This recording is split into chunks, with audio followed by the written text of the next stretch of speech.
like, well, I want to run 950s. And you're like, you need 1,500 wheel to run 9. I'm like, I think we need to go back onto the back of the drawing board as far as what you actually need. You're going under the lights and you're at Daytona, and you just don't even really feel all the things that are happening, but it's just happening in harmony. It was really fun. That was definitely the funnest drive I've ever had in my life. Hello, ladies and gentlemen. Welcome back to the Minnoxide podcast. I'm your host, Harris, a.k.a. Minnoxide, man of many automotive aspirations. And I forgot how to do an intro. What do I usually do here, Dan? Do I just throw it over to you? This is where you would throw me under the bus for being a Ford guy, especially when we're surrounded by GM. Yeah, I don't think there's not a single Ford in here, is there? No. Not a single one, Definitely right? I've been looking. Definitely not.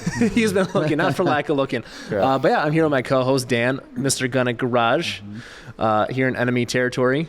You know, honestly, it's not as bad when we took him to Lingenfelter a few weeks ago. That was like really enemy territory. Sure. And today we are here. Seems pretty bad too, though. In a great way. Yeah. You should have seen him. He was like violently vomiting outside. It was crazy. It happens. Yeah. But anyways, we're here with Carl from Twin Cities Performance. And honestly, you gave us a pretty awesome tour, and you told us a little bit about you and your shop here. But why don't you just go ahead, tell the audience about what it is you do, and we'll kind of go from there. Sure. I'm Carl from Twin Cities Performance. I started this through tuning back in like 2007. Bought my first GM LS powered car, which was an 01 Trans Am. Didn't really have much for tuning options back then, so I bought HP tuners, started doing my tuning thing, got going with that, tuned my car, tuned a friend's car, told a friend, and then kind of started doing more tuning stuff on the side. And by probably like 2009 or 10, started to do more and more tuning with customers that were dropping off like new C6 Z06s at my house, which was kind of neat. Do you want me to go this far back, or should Yeah, I keep going. That's your story, man. Cool. All right. It's your day. It's what my friend says.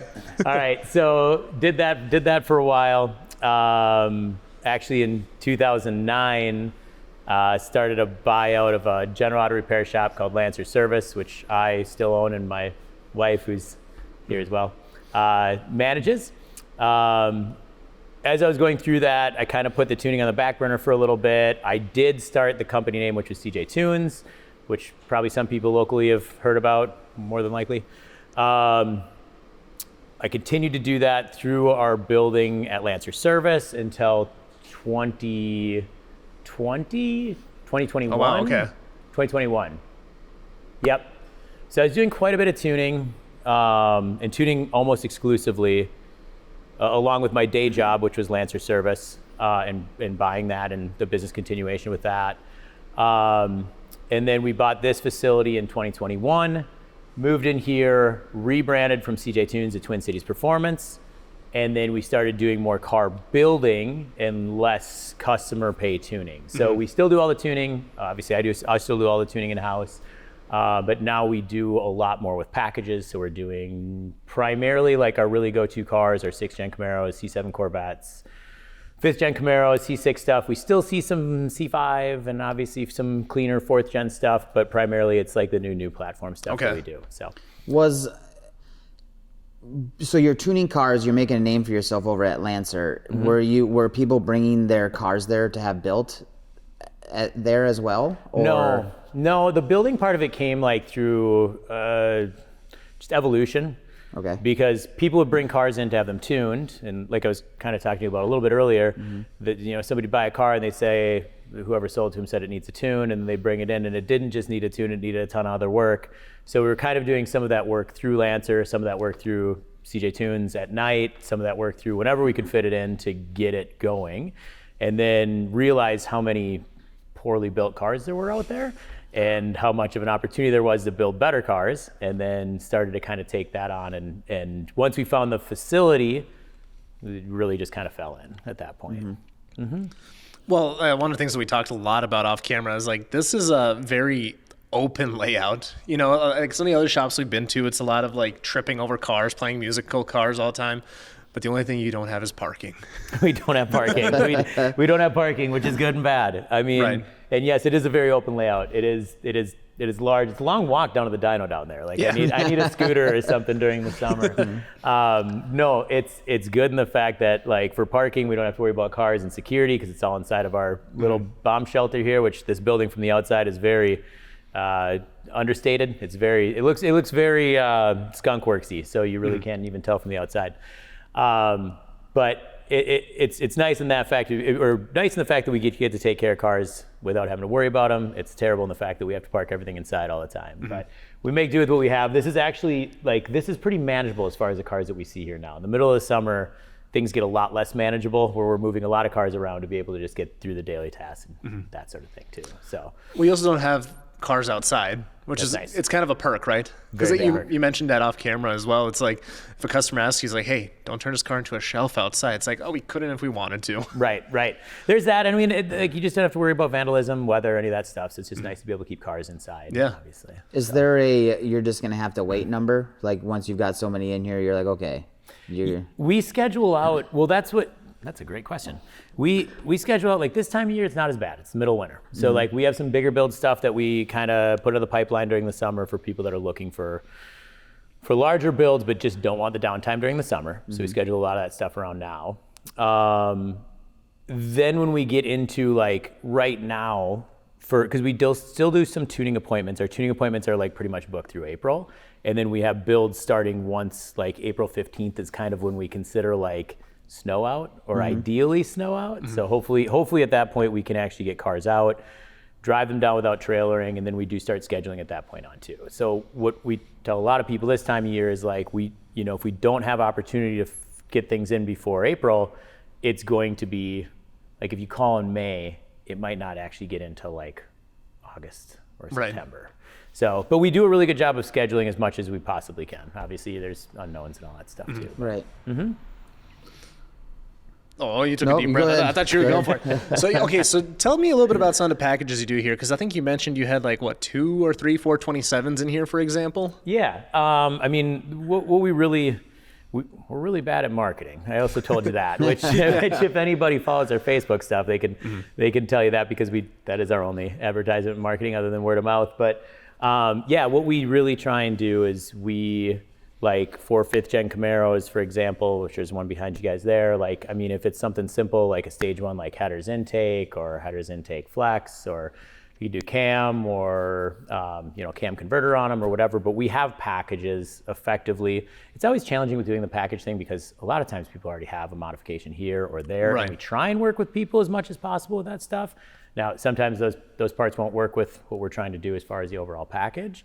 But yeah, that's really what we do. And we have all that stuff set up for whether it's like that 5th gen or like this one here is a ZL1, which is a ported blower, port, auxiliary fuel system, flex setup. Then that one made like 842, something like that. Today or yesterday. So, but yeah, we have all sorts of different packages for all the different platforms. Obviously, all GM. Sorry, Right. Dan. Sorry, Dan.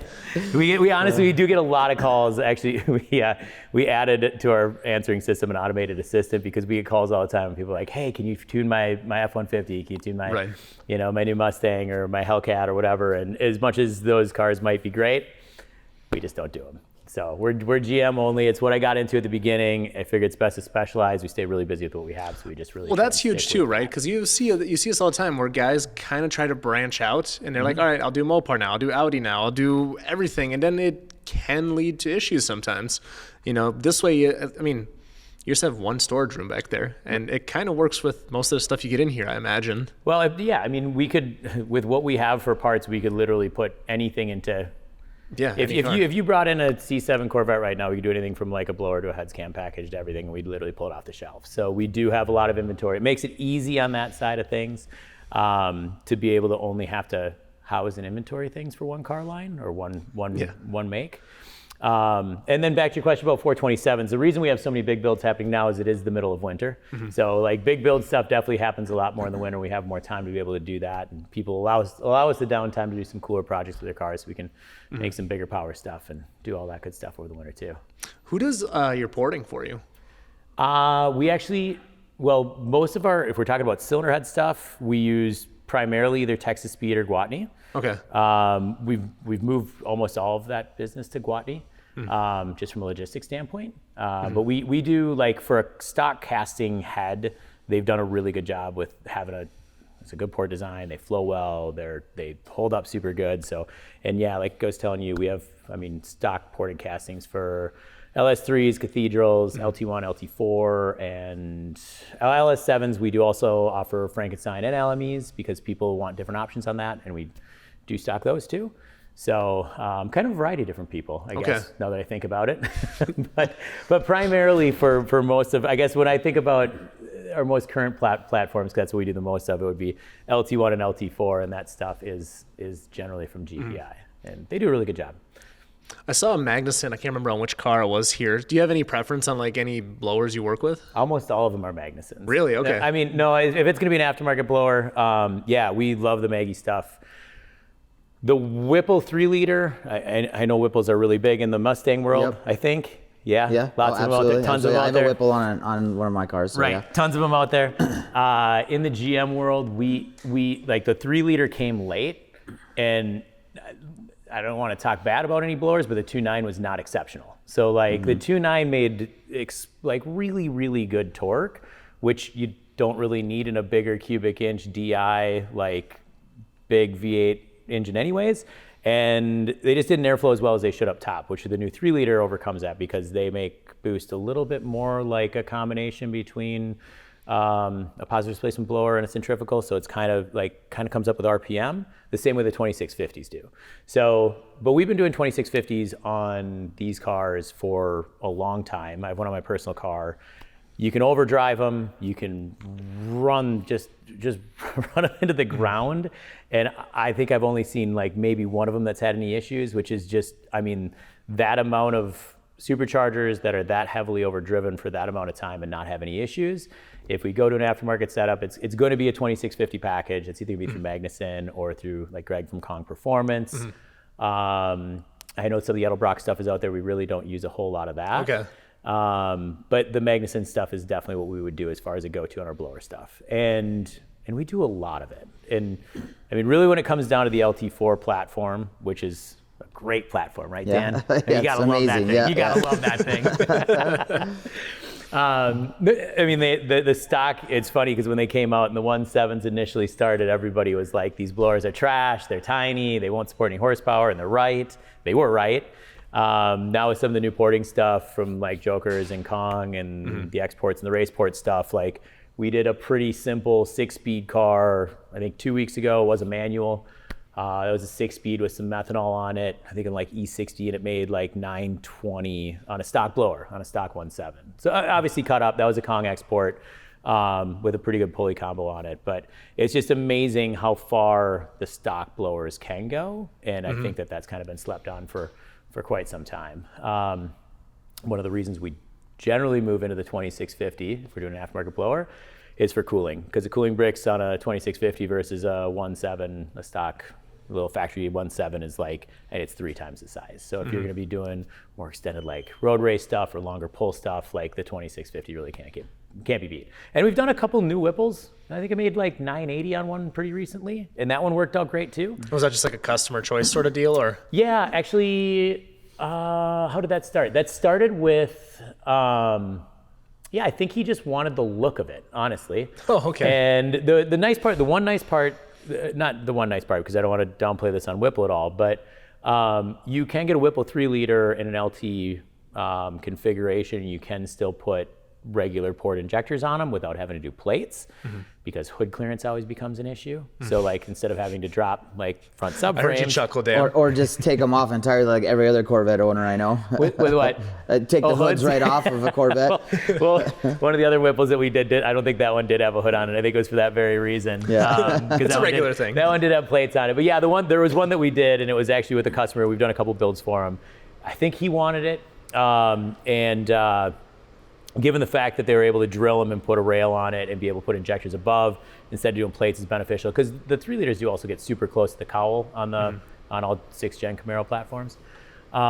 So yeah, we do those ones too. But that one turned out really good. It made a bunch of power. I was very happy with it. It's just, you kind of get into the groove of what you know and what you're used to. And until I see a Whipple 3-liter wildly outrun, I mean, any of the fastest LT cars that are out there, to the best of my knowledge, somebody can prove me wrong on this and probably will, are still 2650 powered cars. I mean, if you're talking about blowers anyways. Well, it's just crazy what you could do with those. I mean, it's like, for example, I got to ride in Caleb's ZR1 and that was a 2650. I'm like 99% sure. And it's just, it's crazy what you're able to do. Yeah. So, I mean, why change what works so well? Right. I mean, it's kind of widely adopted at this point. Damn it, I had a question in there. Oh, so where's your philosophy stand then? Are you trying to go for baddest of the bad street cars? Are you trying to get a reliable car, just a Sunday cruiser? What's your target market look like? Right, probably should have talked about that in my intro. Yeah, so like what we've really like defined, and when we did the rebrand, it was kind of interesting that you asked that question because I was thinking about this before that too.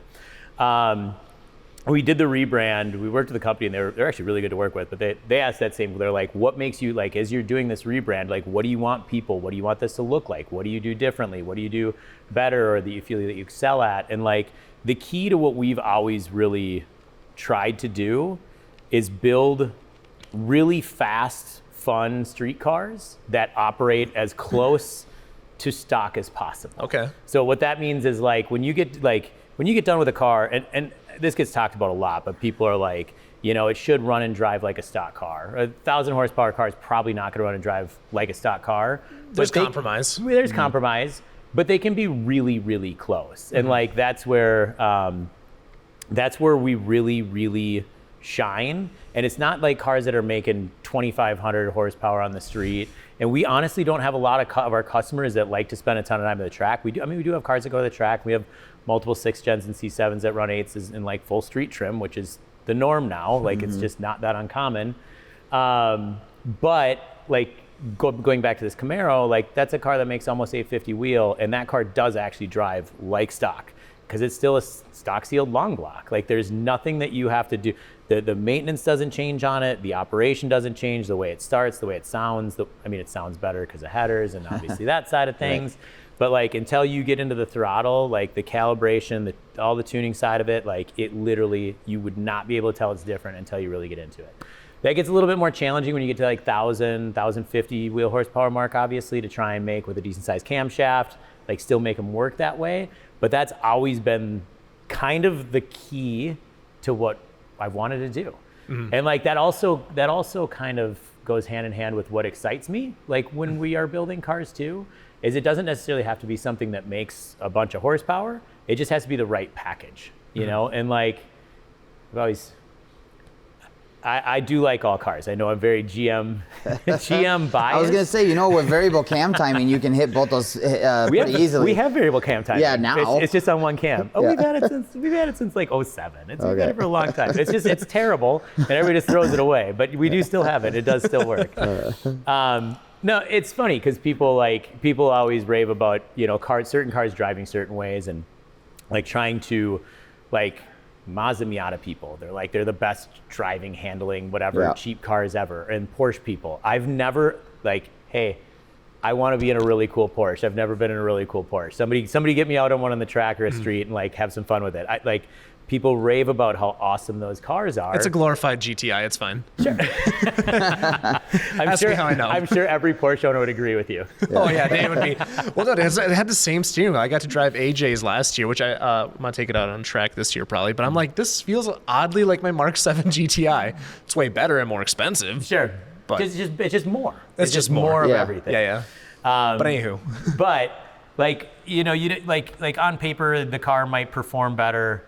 What it really there's certain cars when we get done building them and you're like, man, that's just the right combination. And we've done enough of them to really understand what that right combination is and feels like. And what is that right combination? It always depends on the platform. Okay. I mean, and it depends on what you want. What's the perfect 2017 ZL1 look like? I think that my car before I put the cam in it or this one behind me is a perfect simple combination. Because it still does everything like a stock car would with just a little bit more sound and this car on a drag pack should probably go in decent air, I don't know, 970s or something, okay. 960s, probably even better than that. Yeah, maybe somewhere around there. Like that's a really fun, fast, cool street car. Like that just works out really, really well. But even like we did a 14 to 18 Silverado. We did a 16 Silverado, regular cab shorty, 4-wheel drive. And he was like, just do what you want, which is kind of weird because he was a younger guy. And he's like, just do, like, I want to do an LT4 blower or some sort of a blower on it, but you guys do what you want. And like, when you get all done with it, like the truck made like, I think it was like 620 wheel, about the same torque, 610 foot-pounds of torque. Run on anything between pump gas, fully 85. Obviously those numbers aren't 85 because pump gas sucks. Right. And it'll always suck. So you should always run everything on E85 if you can. But like that just had the right combination. So like the converter was like, it was a Circle D triple, like it was a 245 or maybe a 258. But the converter was just right. Like that thing shifted at like 67, 6800, like the way it locked the converter with the triple disc, like it just felt right. Like it had a really good sound. We actually built in-house a true dual exhaust that was equal length. So it sounded more like a Corvette, which is neat. Like the truck just finished well. So like when you went out and drove it, like it came back and I'm like, that is exactly what it should be, and it doesn't always happen that way, but when it does, that's the part that's actually really enjoyable. If you can't just slide it in, get it to fit right, or it bends a little bit funny, it's time to get some proper mandrel bends. Whether you are a weekend warrior or a shop owner, Hayes Performance has what you need to get your charge piping or exhaust dialed. From flex couplers to T-bolt clamps, if you want to lay down some pipe, go to HayesPerf.com and use Minnoxide 5 to get 5% off any Hayes Performance products. That's HAZEPERF.com. Let's get back to the show. So out of all of the, and I don't know them all, LS, LT, all the numbers, whatever, which one would it be LT4 then? It would be your go-to, this is the perfect car? Engine? I mean, right now, yeah, it has to be. I mean, the LS, when it comes to LS and LTs, like as far as what's at the very peak, what's the best of the LS or LT world, the LS7 was the king for the longest time because it came out early. It was 2006, and it's a 427, and it's huge, and it has a factory CNC ported head. It makes 505 horsepower, and like that's an awesome motor. And then when the LS9 came out in 2009, that would definitely take over that top spot, I would say for sure. Like 640 horsepower, also a titanium rod motor, which is super cool. Like really, really neat. The LT4, I mean, makes more power than the LS9 did. It does not have titanium rods, but it has better airflow and it has DI. And like cubic inch for cubic inch, like an LT4 will outrun any of the other LS stuff for sure. And I know there's controversy on that, and I know it's going to be coming, and I know all that stuff, but like it's the LT platform is just a better platform. It's a better cylinder head. It's got DI. They just work better. It's just better all the way around. Well, it's a natural progression too, though. It is. Yeah. Technology. It just gets better. It continues to improve, and it's a factory titanium intake valve motor too. And like you can literally put in like an LAT and canal exhaust valve, and you have like you have a cylinder head package that's capable of like 1,600 horsepower, like right out of the box, pretty much. Like it's a really cool motor, and especially seeing what you can do now with the 1.7s, and the stock short blocks hold up relatively reliably to like 1,050 wheel. You've seen a couple of them that have failed main bearings, which seems strange, but they run super tight clearance, and I think people might be getting after them before they're warmed up fully or something along those lines. But overall, like that motor is really, really tough to beat. Okay. They're awesome. They're fun. They're great.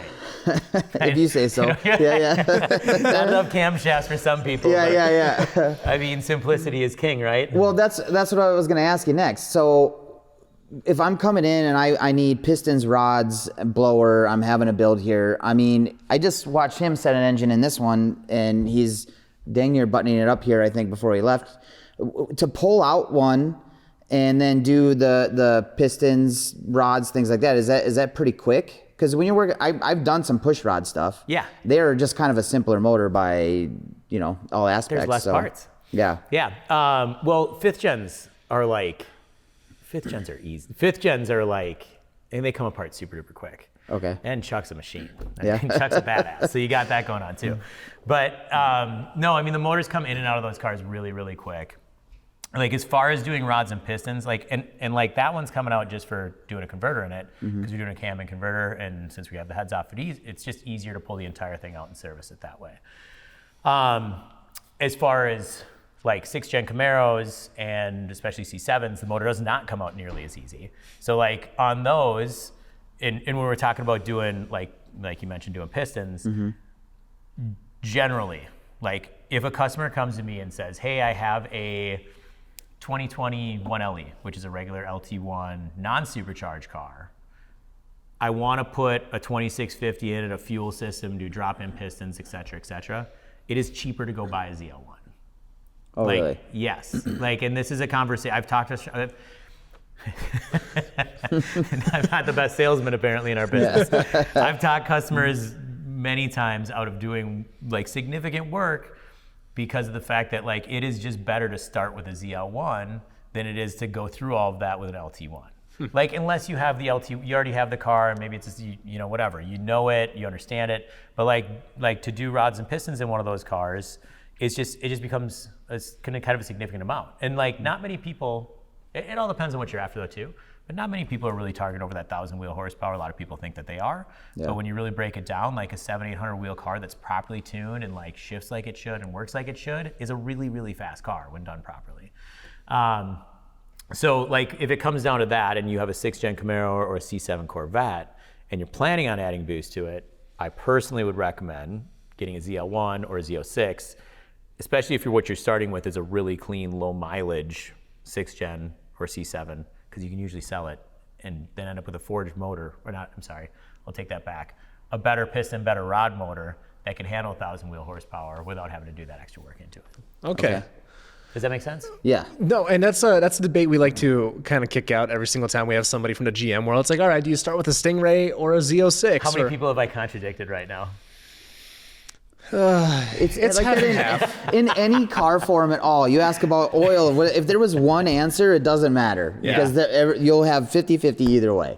Yeah. You're going to piss somebody off no matter what. Yeah. And it comes down to like, sometimes the talk is resale value, or we'll sell all this away, or maybe we don't need this. You get the Stingray, it's more aerodynamic if you're trying to go. Yeah. It's every type. Oh, there's always a thing. There's a wide variety. And like the easiest thing to say about what I just said is like if you're gonna do a cam in it anyway, it's like putting drop-in pistons really not that big of a deal. You already have it on a stand, and you're not wrong. You're definitely not wrong. But then you also have heat exchangers on a Z06 or a ZL1, and you also have a factory blower that you can send out and get ported for $16 or under $2,000. That is a blower that's capable of 900 wheel that's already on the car. So that's just an expense that you don't have to incur, and a heat exchanger pump and lines and all that stuff. So and all that comes back to what's your ultimate goal. Right. If you're going for 1,200 or whatever, everything changes. Which is the biggest question. Like that's even like the first question back to the like what makes us different or what do we really want to do comes back down to like, well, what do you want to do? As I mean, like you were saying, you want to road race your car. Yep. Like putting a really aggressive pulley combination on a car that's gonna get road race obviously is never gonna work out. Like so like, and it's funny because since we still tune a lot of stuff, I see an array of things come in, and people have got like some 5th gen ZL1 pulley to the max, and they say they're gonna go road race it for 30-minute sessions. I'm like, you're gonna blow this thing up before you make the lap. Like that is impossible. Like you're not even in the ballpark. So it all depends on what you want and what you want to end up with. So then take me through that process then. How do you manage customer expectations? Because some people probably come with some batshit wild expectations or just like, oh, they see this on the internet. How do you manage this world of TikTok builds? Well, yeah, that's really tough. I mean, the ideal is that one of our customers that has a car built by us talks to his neighbor, and his neighbor has the same car, and the neighbor says, I want the same package. And then you're like, awesome. Perfect. Let's do it. On the far, like outside side of that spectrum, we have people that like, it's like, this guy's talking to a couple weeks ago. He's like, we were out of hydraulic roller lifters, so I want to do a solid roller lifter in my C6 Z06. And I'm like, well, what camera are you putting in this thing? It's like some little tiny like stage 1 camera. And I'm like, you don't want to do that. That's insane. Like you just buy the right lifter for it or do this. But when people come in with these big grandiose ideas of like, I'm going to build this amazing car and it's going to do all these things, the best way you talk them out of it is showing them something that you have, or saying like, hey, I could have somebody bring a car in and you can come see what a finish. If you're serious about it, come take a ride in a real, like what this should be, and then we can revisit like what your thoughts might be with it. But that's a really, really tough one, and I haven't quite figured it out yet. But it is like the conversations are fairly entertaining, because I mean, it's funny with the turbo stuff too, because people will say, yeah, well, I want to put twins on it and make 1,500 wheel, and I'm like, it takes a lot. Like that's like, you don't just like throw them on and say like, we'll just dump a bunch of fuel in it and away we go. Right. And then it's funny because you're like, then you start with these follow-up questions. You're like, well, what do you want to do? And they're like, well, I want to run 950s. And you're like, you need 1,500 wheel to run like, you could. I think we need to go back of the drawing board as far as what you actually need, and that kind of comes back to reeling them in and saying like, what is it? Like, it's funny, we talk about this all the time, me and Chase here, but like, what is it you want to do? Like, what does your car not currently do that you want it to do better? Like, and then let's talk about what your plan is. Because when people come in with a plan without an idea of the end goal, you'd never know whether or not you've gotten even remotely close to it. So like, I mean, that could be like, I want to run 950s or 890s, or I want to beat my neighbor's Hellcat, or I just want to sound better. That doesn't take much. No. Listen, I'm a Mopar guy. It doesn't take much to beat a Hellcat. So, I mean, that's kind of, I guess that's kind of the best way that we go about it. You ever, do you find a lot of them biting off more than they can chew? Or do you ever hand the keys to somebody thinking, oh, I'm going to see this on Copart in a week? Oh, dude, all the time. Yeah? Oh my God, all the time. Like that happens literally nonstop. And it's really funny because if I get the opportunity, I will take the customer for the first drive, So like we'll go out and they get in and they're like, oh yeah, this thing sounds great. And then you get down to our off-road over here. Our private testing grounds. And you give it like, a second, and it's spinning and it hooks and it kind of comes through and you're on up to like 130, 40, 50, and they're like literally grasping for air and grabbing anything they can. And they have no idea how much, like, what they've asked for. Like a lot of people will say, yeah, I want a car that makes 800 wheel or 9, whatever. And they have no idea how fast that actually is. Like, and then you take them for the first ride, and then it scares the shit out of them. Yeah. And then passenger seat too, right? They're not used. I get it. I understand that. But then you talk to them again in like a couple months. They bring him from oil service. Like, how is it? Did you bring it to the track? They're like, I'm scared of it, man. I see that a lot too. Yeah. Yeah. You're like, you got to get out and wear that thing out. Like, if you are, maybe we'll put a better tire on it if that makes you feel better. But true. Like it's kind of funny because the internet has broken everybody. And everybody thinks that they need 1 million horsepower to have a fun car. And once you get it, like you may very well be happier with less just because you don't know what that actually feels like. But yeah, it's really fun. It's actually really, really rewarding and fun taking customers for their first drive, because even if you just take it easy on them or whatever, but you got to kind of show them the ropes, because a car that's making big power does not operate like it did when it was bone stock, and they need to know a general idea on how to operate it so they don't end up killing themselves. Yeah. But well, it's completely different. Like, but also it's different, right? Because like I've been in, twin turbo Vipers, and I've been in, again, Caleb's ZR1, which was making some serious steam. It's completely different how that power comes on too. Like I could not believe how much the ZR1 scared the shit out of me. I was like, okay. And I'm sitting in this death trap, these Kirkies with there's no padding. There was no pad on that one at that time, wasn't if you put pads on it, you'll feel totally fine. Yeah. If you just buy a Kirky pad and you have a little bit of foam around you feel so much more secure. No, that was after Cars and Craft. I think he had a couple towels in there because his girlfriend was sick of it. But no, man, it's different, and having that expectation setting, it's really different. Like I mean, I've driven 1,000 horsepower GT500, for a few hundred miles before.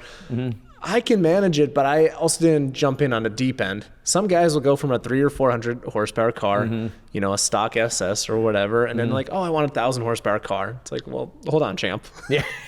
Let's have a conversation. Yeah, that's really true. Back to that feel though thing too, like, and it's totally different. Like when you're talking about a ZR, because C6 ZR, right? Yeah, of course, the daddy. Which is right. Yeah. Which is a stick car, and like they just hit different. I mean, that's no different than even like I feel like 6th gen Camaros with a 10-speed versus 6th gen Camaro with a 6-speed, if both those cars are making 900 wheel, like the 10 speeds are so precise and quick and just feel like it's just pow, pow, pow, pow, pow. So once you get the initial like rush, it's good. Like with a stick car, there's a lot more upsetting the chassis. There's things that are happening. So they just have a different feel to them. They feel more violent. Like they just feel more aggressive. But I would be the last person to throw into 1,000 horsepower stick car. Zero shot. I'm already garbage at driving stick as is. You do not want me in something like that. I was worried about going the other way because my other one was probably 800 some stick car, TR6060 6-speed. Sure. And that's how I grew up, shifting, doing that forever and ever. So I know how to, if the power comes on too strong, if I start to get squirrely, I'm kind of, okay, lay into the clutch. I had all these things. So I was worried about it. If I start to lose traction on an automatic, what do I do? Yeah. Where do I go with this? But the DCT is a whole nother animal in itself in that car. But I very much enjoyed the very conversations fast were hilarious. Like he's like, I don't know what I'll do. I don't know. Do I do something? Yeah. No, you just leave it. It's automatic. Yeah. I just let off the gas. Okay. Well, because like he's done a number of my road rallies back in the day, and it's like he would always take the orange car out, and then What is the orange car? It's a 2015 GT. Okay. It's on its 3rd motor now. It's impossible. They last forever. Yeah, well, Or they're indestructible. I very much also don't like E85, and so I try and very much push the limits without going to E85, and I've learned my lesson. And so now it has 2 tunes on the car, one for 91 junk and E85. So yeah. It's my dad's car now, and I've taken him to the track. He still lets me borrow it if I want to. But that's got a 2.9 Whipple on it. Okay. The Gen 4, this is how it also works in the car game, really pisses me off. I hold off on something like, okay, I'm going to get the Supercharger now. I buy the Gen 4 Whipple. Like 2 weeks later, Gen 5 3-liter. I'm like, son of a bitch. Happens every time. Yeah. Happens every time. Not even worth waiting. You just buy it. Yeah, I know. You just keep buying it and figuring it out. Just go. Yep. That's all you can do. That's all you can really do. That's pump gas should be like eliminated from the performance world. Like, altogether. If it's got boost, it just needs to be on E85. That's the best way to do it. But where were we on this thing? We were talking about stick shift cars or whatever. Oh yeah, stick shift cars are just better too. All right, Dan, on a scale of 1 to 10, how much do you think your wife loves you? Ooh, it's got to be like an 8, solid 8. So I think it would be great if she used your credit card to go to tunedbyshawn, SHAWN.com, to get you a Haltech ECU for 5% off using code Minnoxide. Does that math out? Absolutely. I don't think we tell her about this ad until it runs, though. They're just more fun. Oh, absolutely. Yeah, I love manual stuff. It's just better. I really hope to get a lot of miles on my Z01 this year and spend some time. Is that manual? That is a manual. Okay. Yeah, gotta have it. Absolutely. But that's where like the one now advantage that we have being a stick car is that like a 2650, when you're really turned up on one of these, like, and you're making a lot of boost, like, because they do make power with RPM just based on the blower design. Mm-hmm. Once you get them, and even with really small cams, I think that you guys have talked about this, or maybe heard about like what Justin White was talking about with the fact that like they don't need that much camshaft to make a lot of power, and that's 100% true. Like that, they have a super short runner and it's a very efficient cylinder head design, so like they will make power easily, so you don't need big camshaft stuff. But where I'm going with this is that the 2650s have a tendency to make that power up higher, even on a stock cam car. Like this car, for example, it's got a stock cam in it, so you'd think that power, like torque and horsepower, should be relatively squared. It made 840 wheel horsepower and like I think it was like 800 or 790 foot-pounds of torque. That's not a stock cam. Like that's still a really tiny cam. 189 degree intake lobe. Like that's a really small camshaft to make that kind of power. When you really turn one up, because like, and it's gonna make, making like 11 or 1150, because you're turning the blower so hard, it's spinning a lot of RPM at lower the Supercharger is spinning a lot more RPM into its efficiency range at a lower RPM. So then they start to make a ton of torque. Mm-hmm. So like theoretically or ideally, like this car should make 1,000 foot-pounds at 4,000 RPM. So like that's where the manual thing all of a sudden becomes less of a problem, because you can kind of just lug it in third, let it work its way through, maybe do a single shift, you're doing a roll type thing. But you kind of have power everywhere because they make power everywhere. Mm-hmm. So that's the huge benefit of 2650s or positive displacement blowers and stick cars.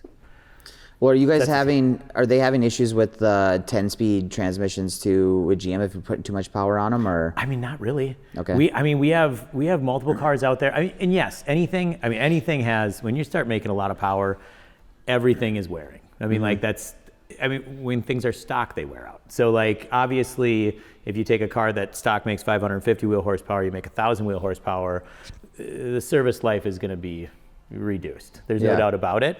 But the consistency of operation in a good, starting as a good unit that's never been underfilled in fluid or overfilled in fluid and ours are 10L90s and the ZL1s.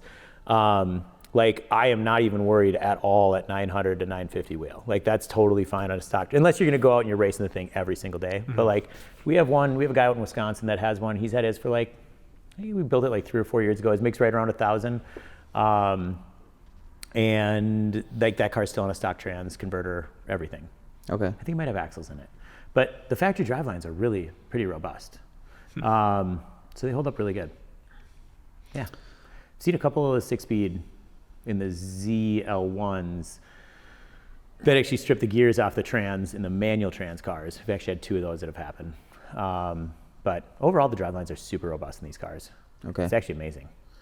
Are you guys getting a lot of C8s through here too? Well, not as many as I'd like to. Really? I don't know. I own one too. Yeah, I own one. We'll probably put turbos on ours in the not too distant future. I mean, we obviously have them in the area. I see, like, I mean, down south, they're all over the place, and tons of people doing performance work stuff on them. They're awesome cars. Like, we bought ours super late in the season, but I have a 24 Z51, and we kind of ran out of time before it started snowing. But what did we do to it? Flex, tuned it, put a drag pack on it, and I did headers, but they only picked up like 4 horsepower. So I'm not even gonna count that as a mod. Yeah. They're coming back off anyways. And I tested a couple different air intakes, still with a stock intake manifold, which I think a ported LT2 should pick up like another 15 or 15-ish maybe, 12 to 15 wheel. But anyways, that car made 485 wheel, and like on the street, it runs like 10.7s, 10.8s at like 126. It's like, that's really not bad for an NA car. Yeah. But yeah, we need to start getting a lot more of them in here because they're awesome cars, they're awesome platforms, and I will be at road race events with you with the C8 this year. Yeah? All right. I think that thing is going to get worn out. Man, I'm telling you, just throw together like one Facebook ad. You'll get plenty of them in here. Yeah, I know. I'm telling you, man, back to the marketing thing. Yeah, right. Well, hey, this gets out to a few people, right? Yeah. Yes, we do C8s. Yes, bring it in. We'd love to. Our demographic's not 65 and older, though. Especially after spending, like, that entire Lingenfelter facility was full with C8s to the brim. Oh, yeah. Yeah. And it's awesome. I got to drive. I keep bringing it back to AJ for some reason. I drove his Stingray last year. He's my test drive mule at this point. Yeah. I love that car. It's deceivingly. I did not realize I was doing a buck, allegedly, in that car. It comes on so quick. Like, it's not a ton of horsepower stock. What did they make? Like 450 crank or something like that? 480 crank? 480. I don't even know. 460? Yeah, I'm blanking on it. Yeah. Something like that. Yeah. 495? Maybe? 495. Yeah. Yep. And it's like, it's a fun car. I love the DCT. I'm glad that's finally making its way to the GM world too. Yeah. Yeah, well, they're having issues with that though too, aren't they? That's kind of where we talk about driveline issues. Yeah, they're just figuring it out. Yeah, they're just all right. figuring it out. Like, I mean, they definitely are having issues with them, but like most of the issues, as far as what I've heard too from people that have like at dealerships as far as failures, are none of it's actually like hard part failure. It's usually more of just like positioning errors within the transmission, then it'll fail out like half the gears, right? And then you have to clear the codes, or they have to go into a recal on them or something like that. But they have had actually failures in unit replacements too. But that's the thing is like that platform, and you guys have heard about this too, and I'll reiterate, but like that platform is going to be really, really fast in the not too distant future. Like the car has, like, if you just look at it and you say, as you know, we now got a DCT, we have the engines in the back, it's 60/40 weight, like it has all of the stuff that you need to be able to build a really like fun car. And I think they're going to get deceiving, like you said, they're deceivingly fast. Like a lot of people, like the one gripe about the C8s that I've heard from people is they're like, it just wasn't that exciting. And they're not, because the chassis is really good, and like you don't know how fast you're going. Like, so they make everything feel, now you just have paddles, there's no manuals in them anymore, you know? So like, so the cars themselves are a much more, it's more like like even just a video game type of an operation. But they're really fun. And I brought mine to Brainerd. Oh, you guys did the thing with Nick. With the Yeah. Yep. Yeah. And I was helping do some track support with him up at BIR. So I brought the C8 up there, and it was literally like bone stock. It's a Z51, so it's got Pilot 4S's on it, and I didn't have time to do an alignment because we did a drag and drive event the day before, the weekend before. We did a 3-day drag and drive. I have a Mustang with an L83, like I have a Mustang I did a drag and drive with. Got done with that. That Sunday when we got home, loaded up the Corvette, went up on Monday to do track support with Nick. And then I was like, well, if I'm going up, I'm gonna bring my Corvette up. And if he's running a run group, I'll run another run group, and I'll go up and do some track event stuff with it. And I honestly, I wasn't expecting a lot, and the car delivered. Like, it was really good. Yeah. Like, it was really, really good. Like, I thought it would be kind of numb and boring, which it doesn't feel that way on the street. I actually think they're really exciting to drive on the street. I think they're great. But it was awesome. Like, it was really, really a lot of fun. And by like the third session, I had everything shut off, like for all the StabiliTrak, these whatever stuff. And like, if you trail brake it in a little bit, I mean, that car would rotate super duper well, and it would actually like corner exit oversteer. It would do all the fun things, like really, really well. And I actually got a little too comfortable with it. And I almost spun it, like going through turn 2 on the big track, which was at like, I think it started to really slide at like 118 or 19, like through 2. It slid for like hundreds of feet, like before I recollected it. I was like, oh my God, I just did not see that coming. But the car was really, really fun. So I'm excited. I'm excited to see what that platform becomes, and I think they're gonna be awesome. So what I'm hearing you say is that turns make things more fun? I do like turns. Yeah. That's crazy. It's like a whole nother element. Because like I see this all the time. This is going to be my own vendetta. I apologize. I'm taking this episode and hijacking it. A lot of these guys in forums go like, well, actually drag racing takes all this extra effort. And it does. Don't get me wrong. There's a whole science to drag racing. But then you also add that to road course. Like if you mess up your turn over here, you know, it's like whatever, a 10th on your 60 foot or whatever is like 2/10 out the back, or whatever the saying is. Yep. That same thing applies to road courses. Except much worse. Much worse. Because if you miss a one like corner exit by even a small amount, it could be like a half a second. As a professional iRacer, it's crazy. It can affect you by 2, 3, 4 tenths, and that adds up over the course of a lap. Now you're a full second slower. Right. You know, it's fun to see. Well, you do a little bit of both then. Yeah. Because you said drag and drive, do a little bit of road course. Tell us a little about the drag and drive car. It's a Fox body. It's a 88 Fox body. I bought it as a roller like 7 years ago. I think 6, 7 years ago. And the idea then was to put an L83 in it, which is like a 14 to 18 truck motor, just a 5.3 aluminum deal. And I had Nathan from One Guy's Garage help. He did the motor plates and the turbo kit stuff on it. The motor I did was just the stock LT4 crank, rods, pistons, and then that was it. Other than that, it was pretty much just a stock motor deal. So put it together, glide, and it has a Precision Pro Mod 88 103 on it, on methanol. And it's been 472, like 158 in the 8th. So it's kind of fast. So that was actually the One Guy's Garage drag weekend event. So it was a 3-day deal. So I think it averaged like mid 480s as far as a 3-day. So that makes like, it's 1,300 and some, 1,320, 1,340 the tire. So kind of a fun deal. Light. Drag racing's really easy in Fox bodies. Yeah, I know. I mean, I didn't know it until I actually had one. And when we got done with it and I put it on the scales, I'm like, this thing weighs 2,500 pounds. So that is ridiculous. Like that is so easy compared to like a ZL1 at 3,890 pounds. Yeah. So, it's really not too tough to make those cars really, really fast. But that's a really fun event, and I usually try and get out with that car a couple times. I wish I had more time on the weekends to do things. It just seems like Summer gets super busy. Yeah.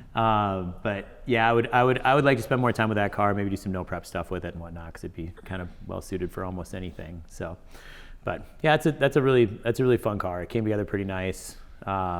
Still needs a lot of little things, like all of them do, but it's never ending. Yeah, but the wild part is like the last couple of years, it's like you put fuel in it, you charge a battery, and you fire it up, and like you go out and run like bottom 5s or high 4s in the 8th, and that's really not too bad. So it's been fun. But I enjoy that side of drag racing.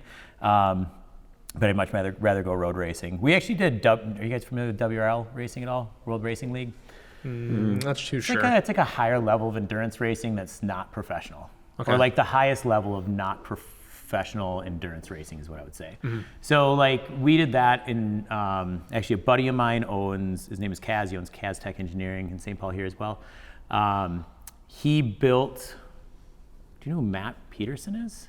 Have you talked with him? Maybe. I'm not. Okay. Maybe. He's a big C5 guy too. He does WRL as well.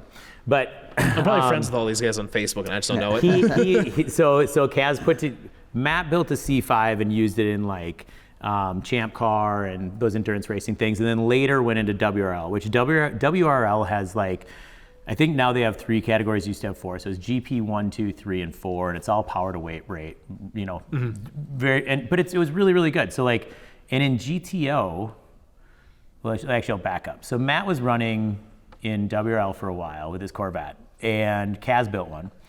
So I raced with that team for probably 2 years. So we've raced like all over the place. Like we've been to Daytona, I've been to Austin a couple times, High Plains out in Colorado. So road raced all over with that car. And that was a C5 Corvette, set up very similar like a spec Corvette, what that would be now, except with a little more power, because that had an LS3 crate motor in it. But we had to pull the power back a pretty significant amount. But we raced in GTO class because it was tough to get our power down to where we needed to be for GP1. And that class put us in like every other car in the class with the exception of maybe like an E46 M3 were all ex-GT4 cars. So like all of it was like sequential factory built race cars. Right. So like when we went to Road America, like, I mean, there's like Aston Martins and there's all the Porsche stuff and there's the Audi stuff, and like trying to compete with that with an old stick shift Corvette was really, really fun. And the car could put down the lap times. It was just really tough to do it as consistently as they would. But yeah, I ran with them for probably like a year or 2 years, raced all over the country with the car, and that was awesome. Like Give that me an level idea of of like the wheel-to-wheel lap racing. time of, sorry to interrupt, but like what's a lap time you've done on like Road America, for example? I don't even remember. Like just to put a frame to it. I don't even remember. Yeah. I would have absolutely no idea. 'Cause that's kind of like Dan's home track now. What would be I a love that track. traditional lap time, like with the kink removed for like a normal pace? Oh, like I don't know so when we did Optima Streetcar, they removed the kink, and I don't know. I know that a good time in a GT500 with the kink is in the 220s. Okay.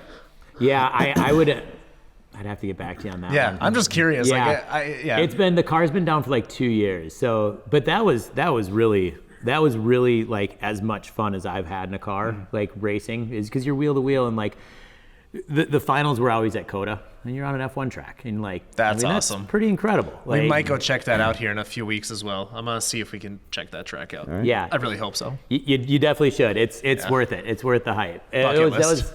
That was really fun when we were racing in Daytona. That was awesome too. I got to run one of our final stints down there, and it was like the car was kind of coming apart. Like I think the pressure plate was like breaking, so like it wouldn't shift super good. But it was under the lights, and like it's Daytona, Yeah. and it was awesome. Like, because when you run Daytona as you would for like the Rolex, you pretty much run the entire, like from turns 2 on Daytona, they have the little like bus stop in the back, but then Yeah. you run 3, 4 and the whole front like flat out. So like even in that car, I think it was like 160 miles an hour down the Jesus. front stretch. Yeah, so it was like, it was really, really fun. And it was like that was the one time that I would say that you drive for long enough, because it was probably like an hour-long stint, little over an hour. Yeah, that's pretty intense. It's a good amount of time, but it's like after a while you just kind of fall into the groove, and it's kind of the same as like a runner's high, where you feel like you're just floating, but like all the manipulation of this broken car that was getting more and more broken every lap was like, it was just really enjoyable. Like it was awesome. And it was just like, you're going under the lights and you're at Daytona and you just don't even really feel all the things that are happening, but it's just happening in harmony. It was really fun. That was definitely the funnest drive I've ever had in my life. Like That's cool. behind the wheel of a car, for sure. Did you see like the recent Corvette thing that went viral? The guy flicking the BMW driver off. Yes. I bought the shirt.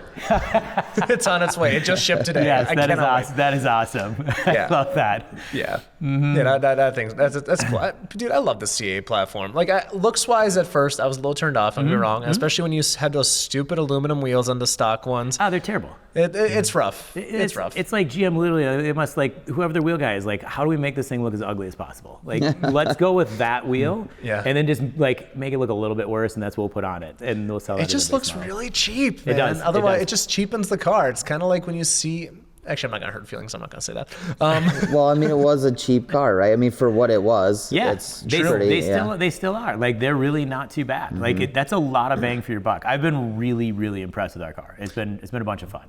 I just saw a highlight from Haggerty today. They did one a podcast with like the chief marketing guy, and then who's the guy with Taj, the guy that was kind of behind the C7, C8 before he got replaced by, was it Tony Roma or something like that?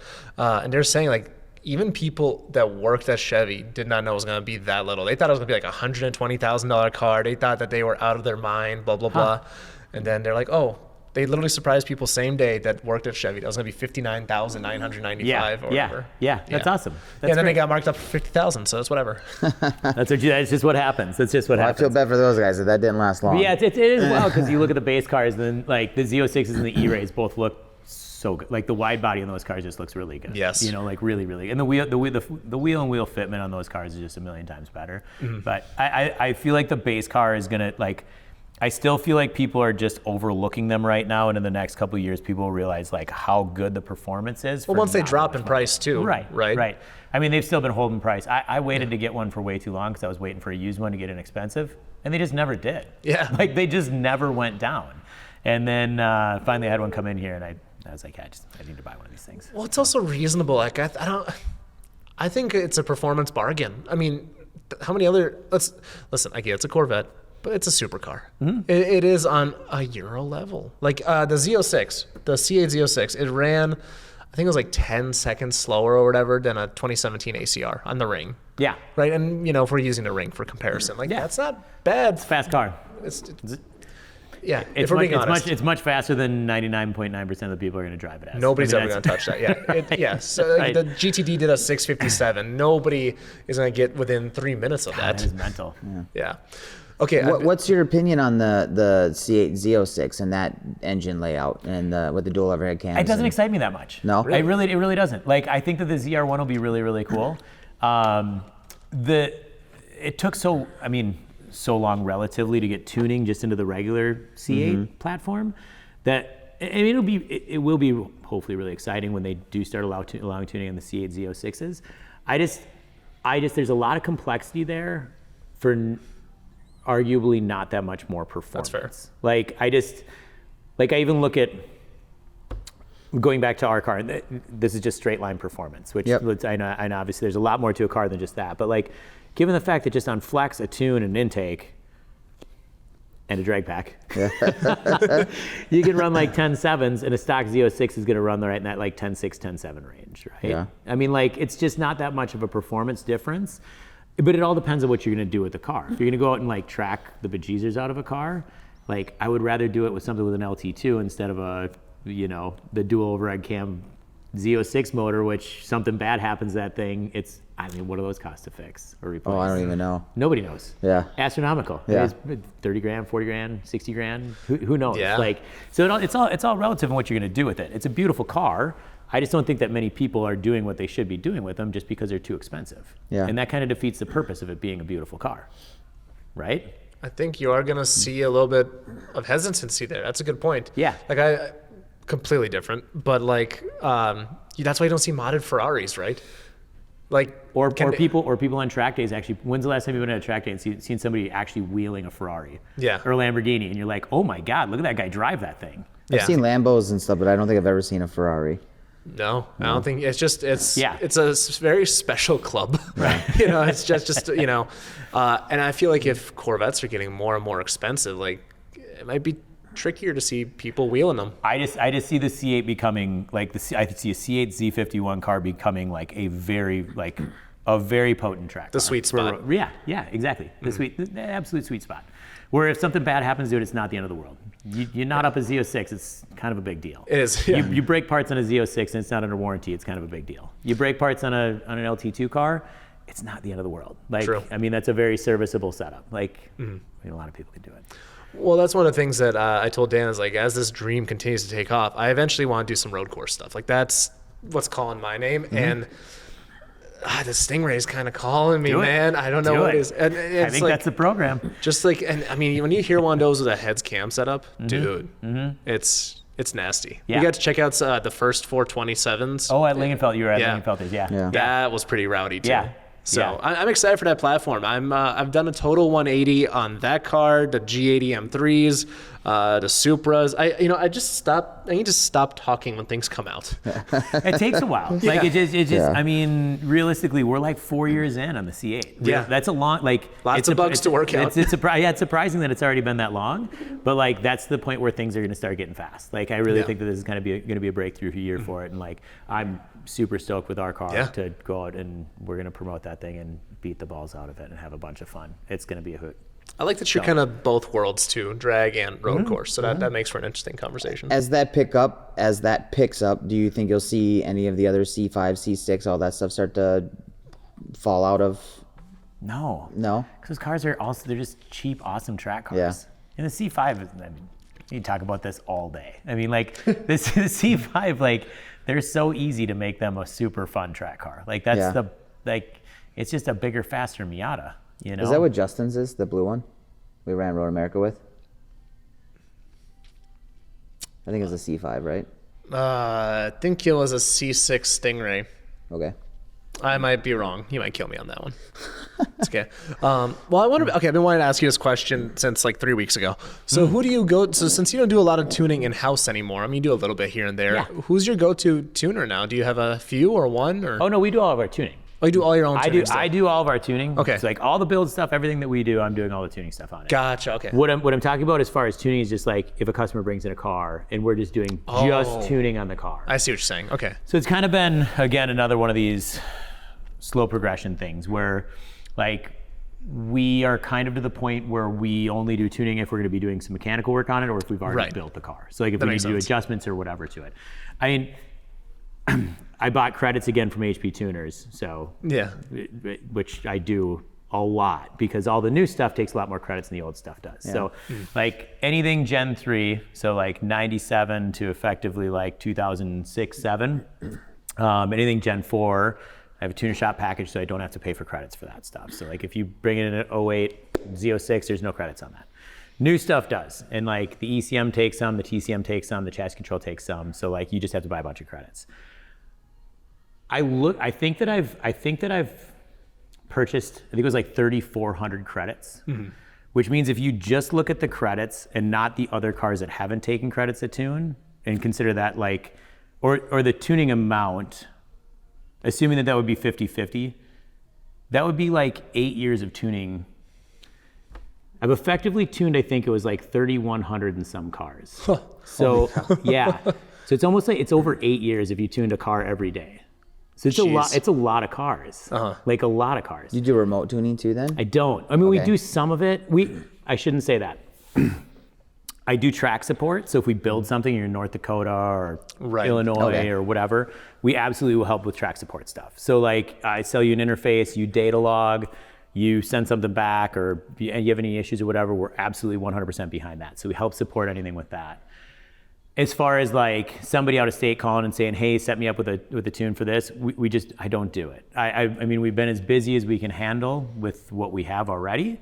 And I just really haven't gotten into that side of it. And that comes back to the original part of this conversation is that I've just kind of had to take away the customer bringing in a vehicle for tuning because we build so many cars in-house and we have so many cars to support. I mean, we've now been doing this for I mean, well, if you go all the way back to 07, but that's not realistic. Out of this building, like 3 years, but through the CJ Tunes days and all of that stuff, I mean, we have a lot of customers and a lot of clients. So like just making sure that we can still properly support them and their needs. It's really kind of tough to still be taking in additional work because I'm the one that does all the tuning stuff on. That makes way more sense now. Yeah, Okay, yeah. Yeah. Sorry, I might not have explained that quite right like from the beginning. tune what you build. I get it. Like Yeah. rather than some Joe Schmo off the street, you don't know what's done to it. Then you have to go through the whole checklist of like you forgot this, and this. Well, and with tuning, I mean, it's one of those things that I have a bit of a perfectionist mentality. I'm looking at my wife there. And I just can't not get it right. You know, and I like, it's one of those things that if you have a weird start or a hiccup or a this or a that, like I'm just relentless with it, and I won't let it go. Like, and so like I will keep working and working and working and working and working. And when you're trying to do that along with tuning the cars that we have here and managing the business and working with customers and all that stuff, it just becomes a lot. But yeah, that's the interesting thing about tuning. I love tuning. I really still love the whole process of it. And there's always new challenges. If you're a young enthusiast learning to wrench or an experienced shop owner already running sevens at the drag strip, the High Performance Academy is a resource where all horsepower junkies can go to expand their skill set. Whether you are learning how to build an engine, tune your ECU, or dial in your suspension setup for some weekend autocross, the HP Academy has the perfect step-by-step course for you. They've provided the listeners of the show with a special 55% off discount code that you can use risk-free on any course that you're choosing. Use code MINNOX, MINNOX, to get 55% off, or click the link in the show description to choose a course of your liking. Go check it out. Let's get back to the show. I thought your guys' podcast with Greg was awesome. I did listen to almost all 3 hours of it, and that was really, really good and really like hit super close to home because it's interesting how many people don't understand how much of the ECU we have zero control over and how little we're actually allotted for stuff. Because for us, for a lot of what we do, and even what I do with a lot of these cars, we have to actually find and configure our own user-defined parameters to get them to do what they need to do. So they just don't give us all the tables that you need. And it was interesting because he did a really good job of summarizing that and how that actually works. But yeah, the tuning process is that the work that goes into making a new Z01 or Z06 run like a stock car should, but that makes big power, is a lot of time and effort, like from a tuning standpoint, and making sure that it's like as flawless as it can be. So that in itself is a full-time job. Are you, do you only do stock ECU then? Yeah. Okay. I'll just say yeah. Yeah. I mean, no, we do Hollies too. Okay. Like we'll help out. It's all comes, you know, like if a customer has other cars and he's got something, I'm not going to say no. I mean, obviously we're here to help people out. Right. But like when it comes to aftermarket ECU stuff, there's other people in our area that do a good job. I know like the Hull Tech stuff is covered and Steven does a ton of Holly stuff down south. So like that stuff is really, really well covered in our area, I feel like. And again, like the amount of time that it takes to do a new car is just a lot of work. Like it's so I just really focus on that. And I like the stock ECU stuff. It presents a lot of challenges, but it's very, very rewarding when you get things to work the right way. You were talking about the credits, and we've had some tuners on. I've never really asked how that works, but I know like I'm looking at getting tunes for my GT500, and I think I have to purchase 5 credits. Yeah. Along with it. So what is that doing? It's not every time you flash a tune, right? No. So you have to get access to each module requires a different credit. Is that kind of what you're saying? Yeah, I don't know how they do it in the Ford world, but yeah, in the GM world, that's how it works. So like for us, without getting overly technical, like 17 and newer, I'll keep using just cars as an example. This one here is an 18 ZL1. So the engine control module, which is an E92A, that takes 4 credits. The transmission control module, which is a T87A, takes 4 credits. Those credits are used with the interface. So you have an HP Tuners interface, I'm assuming? Yeah, well, I was just going to get an RTD. I have not gone I'm using a N-Gauge. Oh, cool. That's what I like right now. Cool. But I could sell you an RTD. Yeah? Or I could sell you an HP Tuners interface, too. Yeah? I need to sell more. Okay. Problem solved. My HP Tuners rep is like, hey, buddy, you got to bring up those sales, which we don't sell a lot of interfaces because we don't do retail sales. I mean, like we don't do a lot of e-commerce stuff. Everything that we do comes through this shop here. So like we're kind of small potatoes when it comes to like people versus people that have a larger online presence that are just selling stuff without any support of it. Like everything that I sell is going to be going directly to a customer, and I'm literally be sitting down with them being like, hey, here's how you work your HP Tuners interface. When you're at the track, this is how you data log things, and this is how you send it to me, and this is how we go through the entire process. But back to your original question, whatever you end up purchasing, whether it's an RTD or MPVI 3, your credits will actually license to that interface. So that interface is what you're licensing to the car. So now that interface is now married to the car. So it doesn't matter who has it or what laptop or whatever it has, that is how the credits work. And depending on what modules you need or don't need, I don't know in a Ford world what modules you need to actually, obviously the ECM. But outside of that, I don't know what's actually needed for it, so I don't know what you need a license with them. Okay. But certain things, depending on their complexity, could need more licenses or less. Okay. Yep. That's fun. That's a neat little way they did that to keep the money rolling. A lot of engineering time it comes into to being able to do that. And I love it. Like I would not have a business. This would not exist without HP Tuners. Like what's really funny is that like my interface, my MPVI 2 that I've had for like, well, when I started doing tuning, I started with a $600 or $500 HP Tuners interface, which is the same setup effectively that I use now, which is back in 2007, which is kind of wild. You know, like if it wasn't for that, none of this would exist because it all stemmed from the tuning side of it. Like that's where I really enjoyed it. That's what I got into. And back then too, you guys don't tune, or do you spend any time? Okay. We have a decent understanding of it. Okay, the HP Tuners forum back then, it was before things were like, I mean, now obviously this industry, it's profitable. Like there's a large industry around tuning LS and LT powered cars. So the information share on HP Tuners back then was like the forum was a free for all. Like there was all sorts of information. That's when I got really geeky with it. Like I just lost my mind on the forum because I started as a technician in a diagnostic and drivability tech. And when I bought HP Tuners back in 2007, it was the first time that I was able to like look into the ECU and see what we had. And like, it opened up my eyes and I was like, I just need to know all of this. Like I need to literally know all of this. And it's like people that game that just won't go to sleep. I was doing the same thing, except it was just HP Tuners forum. And at that time, there was a couple really, I mean, there still is a ton of really smart people on HP Tuners forum too. But back then there was a couple people on there that were like, they're posting really technical information and openly sharing all sorts of stuff. And you just don't see it quite as much because people hold on to what they know. A little bit of gatekeeping. And I really feel like I know that a couple people in this industry have been much more apt to like saying we need to share this. Like if we're not, we're gonna get like we don't need to worry about losing business to our competitor in the GM world. We need to worry about getting run over by a G80 BMW. Like let's get together here and make our stuff better as a whole. Don't worry, the G80s are like triple the price. So. But it's good that we're kind of getting back into that now, and I see more of that happening because it is. I'm saying the same thing, but it is a lot of work to actually get an ECU to work properly and like define the parameters that you need that are not outlined for you, that you don't have access to with just regular HP Tuners to be able to get the car to do what you actually want it to do, which is kind of wild. Well, that's one of the things that I really like about. I'm gonna toot my own horn for like half a second here. My platform, but then also like Justin White, just people are getting out there and they want to share it. Like I can't remember. I think I was talking with Justin actually, and he was telling me about how somebody like Brian Tooley has this wealth of knowledge and he's willing to share it. It's not a secret. It's just that nobody's asked, So that's why like when you come on a podcast and talk about it, I don't know, man. Hopefully we can grow something cool out of this little community because the sharing of knowledge is becoming bigger and bigger too.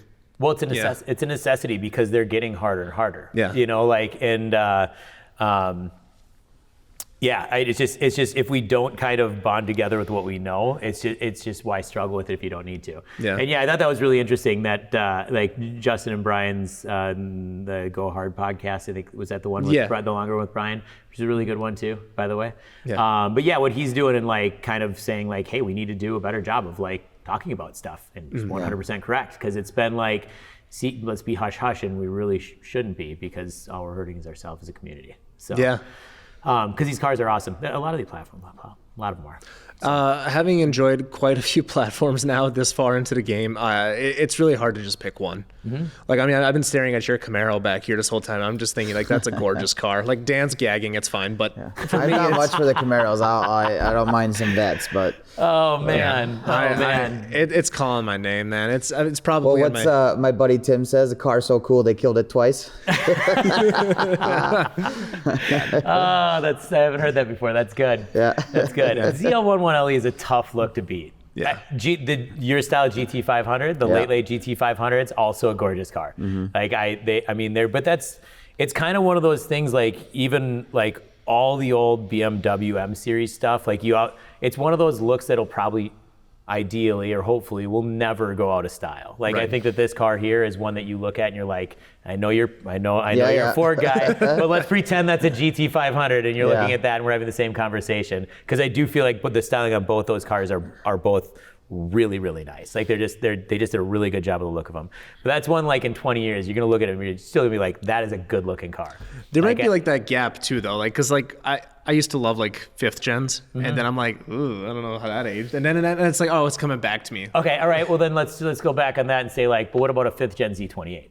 Then that's what brought it back for me. Right. I love like, but it's like you forget about like how good it looked. Like even yesterday, this is gonna discuss both of you. It was today. I saw a 2010 Challenger, like an SRT, and I'm like, I can see why I liked that back then. Because for a while it's like, ooh, that's old, that's tacky, you know, because the Hellcats came out, and it comes and goes, man. Yeah. Yep. Yeah, but that's the thing though too, is like when you look at this stuff, you got to realize like because ZL11LE is still the same car as a base V6 or 4-cylinder rental Camaro. So that's the thing. Like I look at Z28s and every Z20, like I have never seen one where I'm like, oh man, that doesn't look right. You're like, that is just a sharp car. Yeah. The new style GT500s, like, I mean, I don't think you could do something wrong enough with a color where you'd be like, I don't dig it. Like they just look good. Same thing with the ZL11LEs. Like everyone that I see that it comes in the shop, I'm like, yep. That's the stuff right there. Blacked out like that one is perfect, though. Yeah. That's just my taste. I mean, granted, the white, too, is probably second best. But There's something about a car that looks fast when it's sitting. Right. Yeah. And these ones do that pretty well. Yeah. They are pretty fast, though, too. That works out. So I see a lot of them sitting, so that's all I'm saying.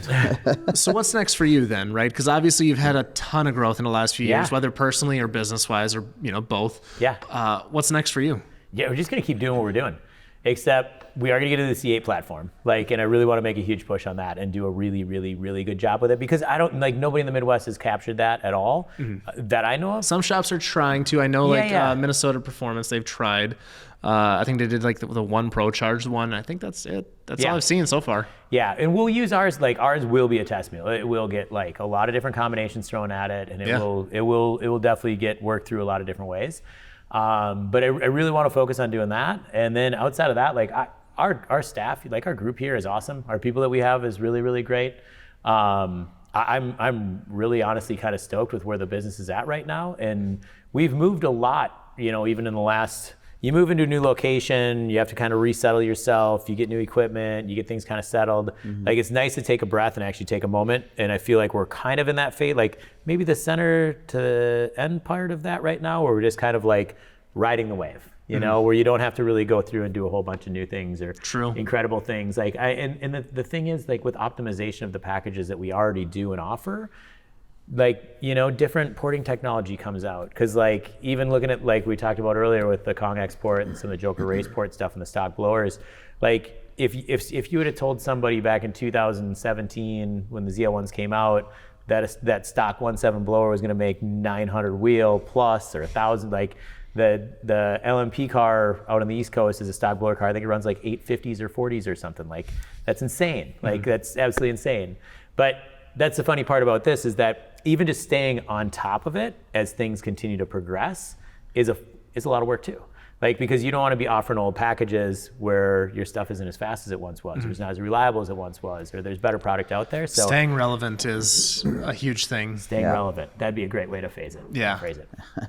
Well, and that's, the question is how too, right? Like it goes back to like what we talked about earlier with audience. Like, all right, are you trying to go for that 60 to 130 crowd? Or are you just trying to go for the guys that can run 8s or 9s or road course? It's tough because you can't capture it all either. Right. Right. And that's try. And that's really like I just do what our customers want. Like that's the key to that. As far as what like I want to do or what we want to do with the business, like I say, the C8 definitely, like that's just something that's going to happen.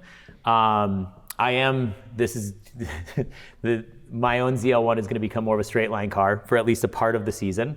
I saved all the stock stuff, but that's actually got Kirkies in it now and some TBMs. So we're going to go try and run down the stick shift record, which is not very fast in these cars. I think Really? I think the 6th gen stick shift record is like in the 920s or like low 930s, which is, I think, pretty achievable.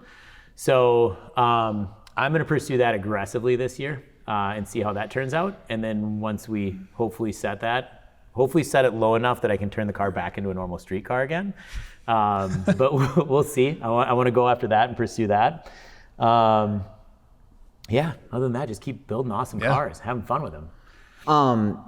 Firing this up and getting this going, having the general repair, do you think that was helpful, or in a way that you like, okay, I always have this gig going on, does it make it a little more easier to go, all right, we're going all in on this? Or was it detriment having to run both things at the same time there for that period? Both.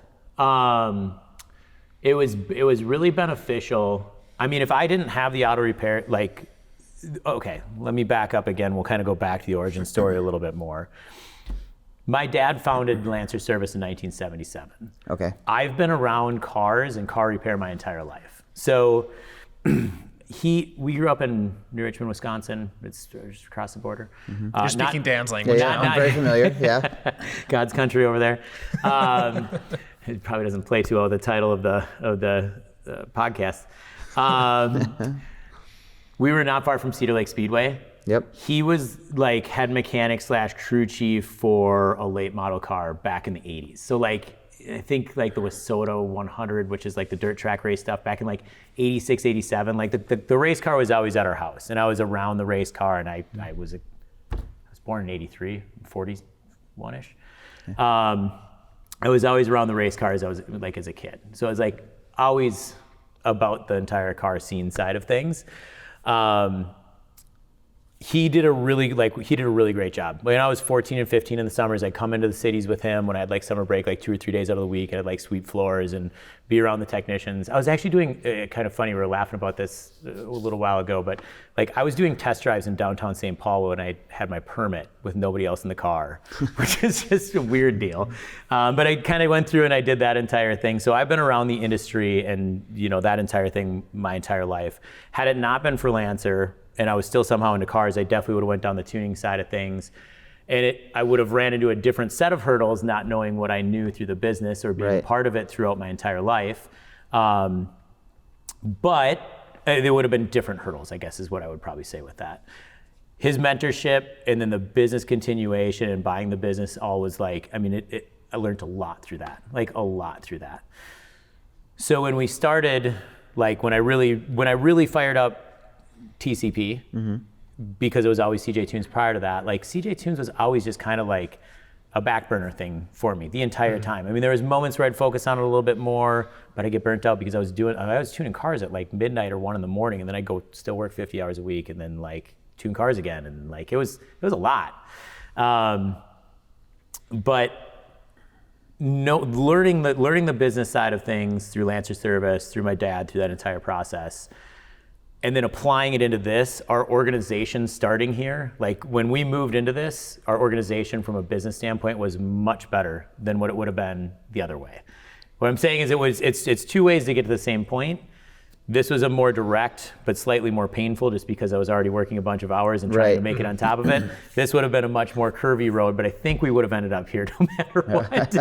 It just would have been, a little bit more of a windy road, I think, before we got there. You weren't coming from just like building cars in a 2-car garage somewhere. Right. Yeah. Right. Well, yeah, there is that. I've always enjoyed the car building process. I really do. Like I love the tuning side of it. The first time, like, is when these guys are working on things and they're like, send me a bass tune, and I slack it over to them, and then I hear the car fire up like 40 minutes later, and I'm like, oh yeah, that's the stuff. Like every time, I just get so excited about it. Fires me up. I absolutely enjoy it. Do you ever send technicians back and forth? In between the stuff shops? if you're busy in one area or the other? We kind of were a little bit. We've kind of grown out of that. I mean, when I first moved over here, actually, when I first moved into the building over here, I was managing both, or trying to, which was a terrible idea. I mean, like in the view of like good and bad ideas, like that's about as bad as it can get, because I'd get in there at like 6 in the morning, 6:30 in the morning. I'd just stir the pot, just a catastrophe, and then I'd leave at noon and come over here and try and figure things out and get things going over here, or I'd work one day there and one day here and whatever. And my wife saw what was happening, and she's like, I'm gonna quit my job and I'm gonna come manage Lancer. And I'm like, nah, you don't need to do that. I got it, this is not a problem. I'm a mechanic, I can fix everything. Yeah, no issue here. And she's like, no, I'm doing that. And she did, and that has been the best decision by far for me and my health and the businesses too, because then now we actually have a better leadership program, which works out much, much, much better. Awesome. So It's a team game. It is a team game. Where's Lancer at? It's like 12 blocks away. Okay. So we bookend downtown St. Paul. So like here at TCP, we're only like 4 blocks from Excel Energy. And then on the west side, on West 7th, and then on the far east side of downtown is where Lancer is. Okay. Gopher Bar area. CHS Field, where the Saints play. Oh, yep. Yeah, We're right up from that. Like Okay. right off of 7th Street from there. Gotcha. Yeah. So was when your dad started that shop, then he was coming over from Wisconsin Yeah. to do that? Yeah. Yeah. No. Kind of. Yes. I think he built the house that yes. Yes, he was. Okay. I'll simplify that. We don't need to get into that for any reason. Yeah, he was commuting from Wisconsin. I initially was doing that too. We actually just moved back to Wisconsin, so we're in Prescott now. Oh, So, okay. I'll be over there tomorrow, by the way. Oh, I gotta tell you, I'm gonna be over there tomorrow later. Oh, that's right. Hanging out with our sponsor. Yeah. Are you familiar with Hayes Performance at all? I should be. So he used to work over at MAP. He used to actually work with Kyle Nelson. He was like assistant. What was his title? Whatever. was the assistant. Anyways, he does mandrel bending or whatever out there. Okay. So yeah, I'm gonna be going out there to film some video or whatever tomorrow. So, Cool. But I was gonna ask. So then, do you do a lot of wrenching yourself still? Then? No. Okay. No, I'm terrible at it too. I always feel like I'm good at it, and I start on it. I'm actually not terrible. I'm just not as good as I should be. And So you're more so from the leadership perspective then? yeah. I mean, of course, if I'm out tuning something and I'm like, this thing's got a little bit of a misfire, we got a something, or like, I'll jump under the hood and do something, but I try and cap it at like a half hour, 40 minutes. Yeah. Because there's just a lot of things to be done. Like the tuning side of it is a lot, and like parts procurement and what we do. I mean, we have some other great people within the organization too.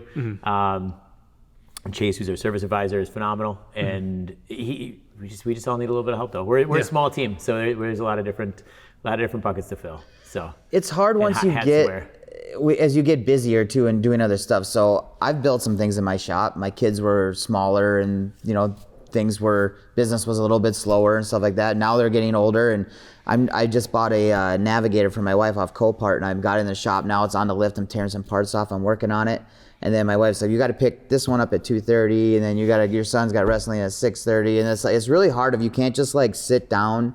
There's no like bumping in and out of wrenching on a car. And that's exactly it. Like the problem is that if I get into something and it's a 3-hour job, I'll start it, and then the phone will ring, and then I'll pick it up. Yeah. And then somebody will ask me a lift or preload question, and I'll just hop over there, and then I forgot something over on the dyno, and then I totally forget to put the car back together. And it's sitting in somebody's bay, and then now my technician's mad at me because they're like, "You're taking up my bay," which they should be. Like that's not where I belong. That's not where I should be. And our techs here rock, man. We got, like I said, we got an awesome team.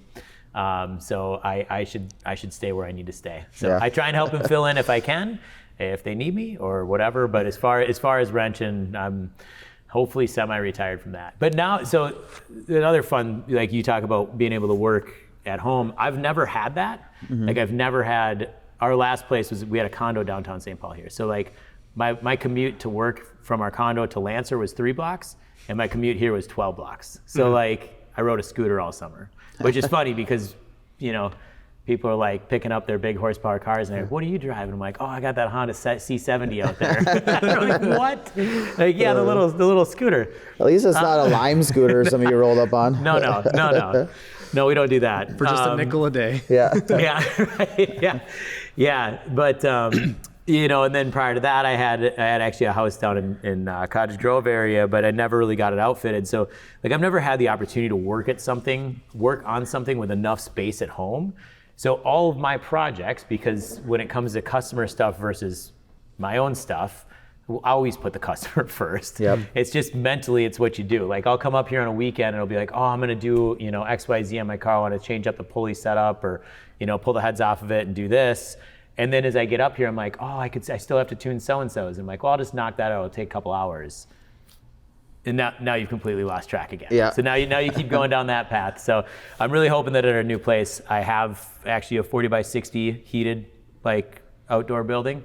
So hopefully that'll have a 2-post in it, and I'll actually be able to do some of my own fun wrenching there. Yeah. Because the problem is once you start on something down here, it's the same deal. Like it needs to be out of the bay on Monday morning. So like if it's a weekend project, that means it needs to be done on the weekend. And So now you can get like every other car guy and just take years and months to finish a project. Yeah, all that right, sounds perfect. great to me. Yeah. I've honestly like everything has always been on a timeline. Like it makes it like the process should be enjoyable. Like we forget that. I mean, we get overwhelmed by things, but usually the reason the process is not enjoyable is because we've exceeded our deadline and now we need to push, And I would love to have the ability to let a car sit on a lift for a year. Yeah. That would make my entire year. I've definitely never had that. I remember even like over at Lancer, I built a turbo truck. I mean, it's probably like 10 to 12 years ago, I think. This is like old 70 mil, just terrible turbo on the thing, and I didn't know what I was doing, but like I built that truck in like a weekend, and because I had to. So it was like on Friday we got done with work, it was like 6 o'clock, start rolling, get like a couple hours worth of sleep on the floor, keep jamming on Saturday. Like it was just like a thrash session to try and get it done. And it did turn out great. And that truck actually, when was it? That was probably like 2000, what had that been, 2010-ish?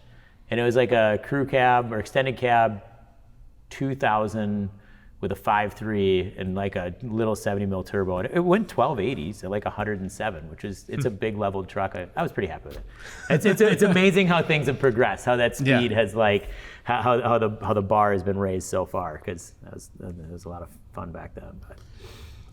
Speaking of trucks, are you getting guys that also bringing their dailies in here or like the Tahoe for the wife, be like, hey, this needs a supercharger and yeah, we do a ton of that stuff. Yeah, and that's probably another area that we don't market as much as we should, but we do general maintenance on GM V8 platforms. So like as part of the business model, we only do LS and LT stuff, but that includes all LS and LT stuff.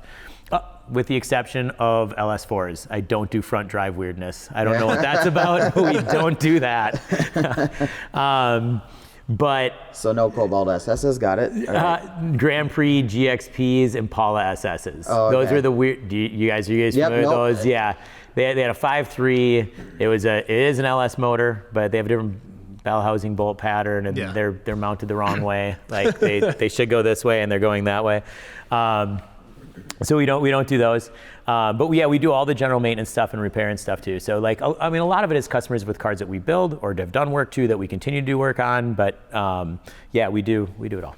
Okay. So yeah, as long as 4.3 stuff then too. No cyclones or none of it. Typhoons. None of it. No, not even the new DI 4.3s. Okay. Yep. Yeah, we're weird like that. We only do V8, LS, and LT stuff. Those were if I was gonna get GM, I would like a Typhoon. And then I've always liked the 05 and 06 Impala SS's, that look like the Caprice, but they had like the Corvette stuff underneath them.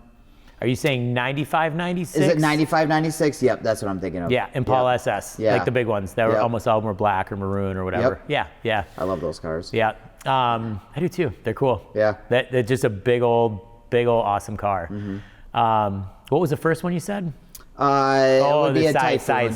I want a Typhoon specifically. Yeah.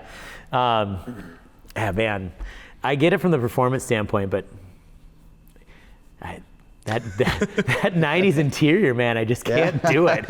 Like this is coming from a guy with a OBS 89. I guess maybe I should just shut my mouth when it comes to that.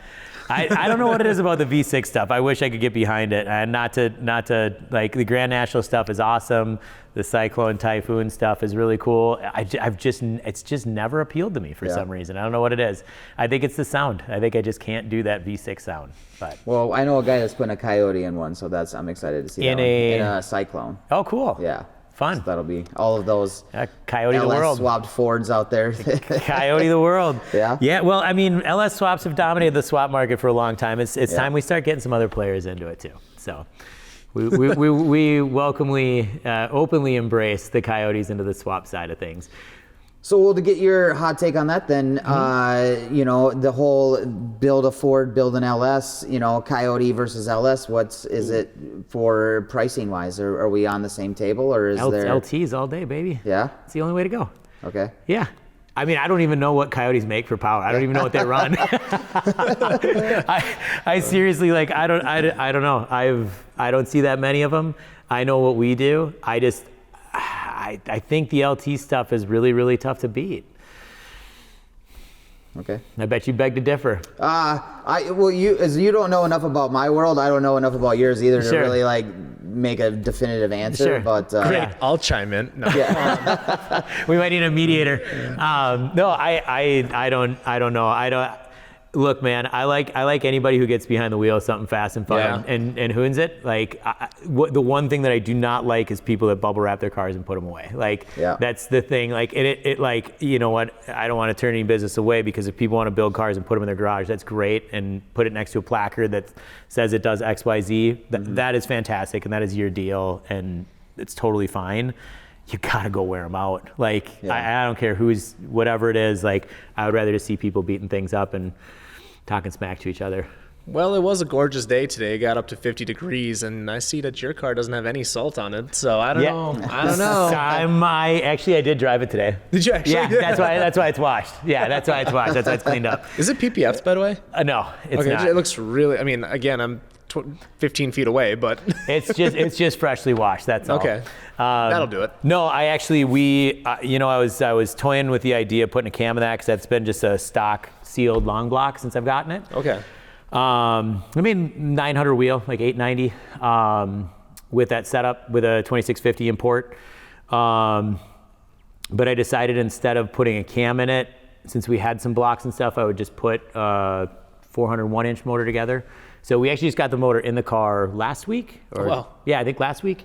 And we put together the front half of a really great fuel system, and we're still waiting on a billet hat with triple pumps in it, so we can go nuts on the fuel system side of it. So I actually did drive it today, and it's a fresh motor, and I'm probably glad that I didn't have the fuel system for it, because otherwise I probably would have been out hammered on the thing.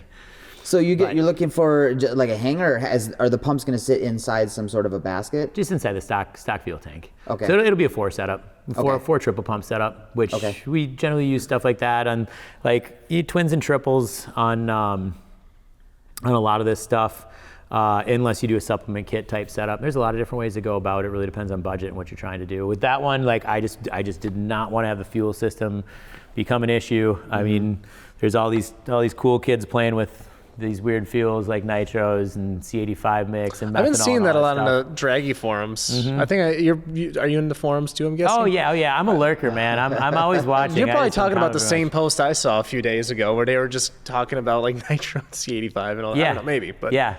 Well, no, it definitely. I mean, like, there's no doubt about it. Like, you can put methanol in these cars, like in even like my Z01 here. I have not, but I do know what it would, like, if it was making 900 wheel on pump E85, which for us is actually, like, falls in on a GM ethanol content sensor, would be about like E78. If you took and you drained the E85 out and just put methanol in it, it'd probably make about 940 or 950 on that exact same setup, if you have the fuel system for it. So that's where a lot of your Coyote people get really fast with a lot of street race stuff, is they run like either nitro, like M5, or they're running like a nitro mix, or C85, which does have nitromethane in it. I mean, so like that's where the funky fuels can overcome a lot of stuff. or just take it to the next level. And when you're pushing it, and when you're pushing something to the point where, like, 2650s or Whipple 3-liter will only go so far, and the next step is realistically doing a big turbo setup that you may or may not want to get involved with, like Different ball game. a completely different ball game. Yeah. And then you can start talking about doing something weird with fuels. So I just wanted to make sure that we had enough fuel system in this thing to go bananas. Because I wanted to make like 1200, like 1200 or 1250, I think is the end goal with it. Okay. So I just, we'll see what it runs this summer. Yeah, It'll be I fun. say go for that little, go for that record, stick shift record. Might as well. I'm surprised that's all that it's been so far. It's embarrassing. Would you say it was 9.3? Yeah, I think so. It's like it's like between 9.2 and 9.3. Interesting. Yeah. Huh. There's some room to grow there. Yeah. Like a lot. Yeah. Like a lot. Yeah. It's wild. And I'm pretty sure. I mean, maybe that's what I've seen, because I've seen it posted a couple different places online. You never really know. I mean, there might be somebody out there that Some guy named Bubba in the Hills. Some dude that owns a 6th gen that doesn't have the internet. Yeah. Which would be odd, but possible. I've seen the kind of people that own Camaros. It's very possible. Some guy in Kentucky. Oh, come on now. We're all classy. We're all classy. I keep a mullet in. Do you? Oh, All right, yeah, good. for sure. Every time I drive it, I put it on. Oh, you'll see me with it at Power Cruise. I'll be bringing this one up for Power Cruise. We'll have some Yeah, fun we'll with see you that. there. Yeah. That's a yeah. go-to. Yeah, then we can talk all the smack we want. We'll see how that goes there. Right.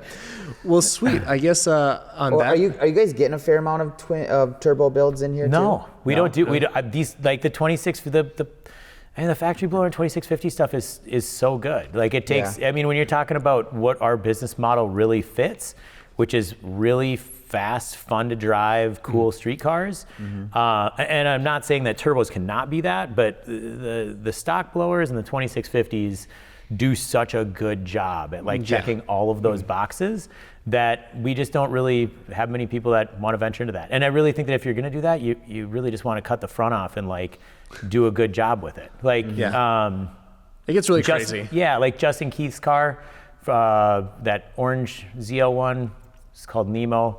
He owns Sting Killer Productions. I think he's from post about the other day. I think they're down in Kansas City or something. Like that's how you, if you're gonna go to the point of doing turbos, you kind of cut the front up a little bit and you like put together a real setup. Like don't mid mount them and do something weird like that. You just cut the front. Things off get the really car. crazy. Yeah, real like, fast. and that's just not really a street car then. Like that, then that becomes like, well, do we put a solid axle in it and like we put a turbo 400 in it, and then There's more now, mental bandwidth that goes into it. It's just a lot. A lot more to think about. Yeah, you've lost control. You can say it's a street car. But it's not a 10L90 that you like go and put pump gas into and go drive it all over the place with the AC on. Like, We've been to Texas 2K. We know what street cars look like. Yeah. and there's nothing wrong with that. I mean, that's a great street car. Yeah. But it changes the definition quite a bit. Yeah. I mean, my Mustang. I mean, I drove that 600 miles. That's a street car. Like, but is it? I mean, sick weeks going on right now. Like all those people with their pro mods trying to run like, 5-second averages. Like, Oh my God. that's just absolutely insane. Well, basically, as long as it doesn't have concrete in there, it's a street car, I guess. Right. Yeah, that's it. That's all it takes. Damn Honda guys. Well, sweet man. Do you want to pop the usual 3, Dan? Yeah. So this will be interesting. At the end of every episode, we like to ask our guests to pick 3 cars. I need a track car, a daily driver, and a show car. You have an unlimited budget, build whatever you want. What are you picking? I'm so boring. You're already. I mean, what's the first one? What are we looking for? A track car? Track car, daily, and show car. Well, my track car would be a GT500, obviously. Oh yeah, really? No. Okay. You got me excited for a minute. Oh my God, you actually perked up. No, I couldn't do that. It's happened before. I couldn't do that to my faithful. Like there's no way I can get away from that. No, my track car would be like a really radical street track setup. It would be, I know exactly what it'd be. It'd be a C7 Grand Sport, like a carbon 65. You guys familiar with those cars at all? Uh-uh. They have that. Matrix Gray is the color, which they actually also put on the C8s, which I don't think looks quite as good on the C8s. But they only built them in 19, and they made them in Z06s and Grand Sports. It's kind of a unique color, but it's like this odd off gray. But I would do something like that with like a hydraulic roller like 440 in it, something that would make like, mid sixes to the tire, NA, and just have it be like an awesome track car. Like that would be a really, really fun. I mean, it kind of goes back to like when you guys when you're at road race events, and like you got to admit, like a C6Z or like a dedicated C6 race car that's just snotty with like a little triple clutch in it that like revs in the moon and back, like you just can't beat that sound or like that ferocious nature. So I would do that same thing, except I'd do it in a Grand Sport, like that same feel. Pretty radical. So you want to do like a 427, C8? No, Okay, not there yet. Okay. Not there yet. If we circle back in a few years, we'll see where things go, and we'll be back here. That may end up changing. But as of right now, and part of it is it's just the manual transmission part of me. Like, of course, it would have to be a 7-speed, like a factory. Of course. Or I mean, I guess if we have an unlimited budget, there's no reason for that to be a sequential. Obviously, Yeah. Okay. I totally forgot about the unlimited budget thing. But that would definitely be my track car. My street car would be, I don't know, we actually talked about this at lunch. I had an 04 STI. It was actually a really nice car. It came from Arizona. It was super fun. I really enjoyed driving that. But like, I think I'd have to go like some big European fancy thing, like even just like I don't even know. I'd have to, I don't know. Well, being a career mechanic, owning a Subaru is all right at that point. Well, I mean, every time you just start the clock. I mean, every time you hit the key, the clock starts. I put 3 motors in that car, and I was literally like, you know what? I'm done. I'm buying a C5 Z06. Never looked back. Which is actually what I like. If I was just talking straight up, like, what would you want for a daily driver? I would literally have a semi beat up C5 Z06 with some good parts in it that's a bunch of fun to drive. The only problem is that I couldn't put my dogs in it. Like that would be a bit of an issue. Oh, yeah, that's a trade-off. So that would be a problem. I was also thinking as far as a daily, like an E-Ray would be awesome because they're all-wheel drive, and I would not be mad about putting snowies on something like that. Yeah. And just doing that. Been seeing that a lot. I had, not to get too far off on this thing, but I tuned a guy's C7 Z06 back in like, it's probably like 2020. And it was like carbon brakes, the whole package. And he brought it and it had like 140,000 miles on it. And the car was only like 3 years old. And I'm like, how? Yeah. And he's like, I drive it year round. That's sick. Like, no way.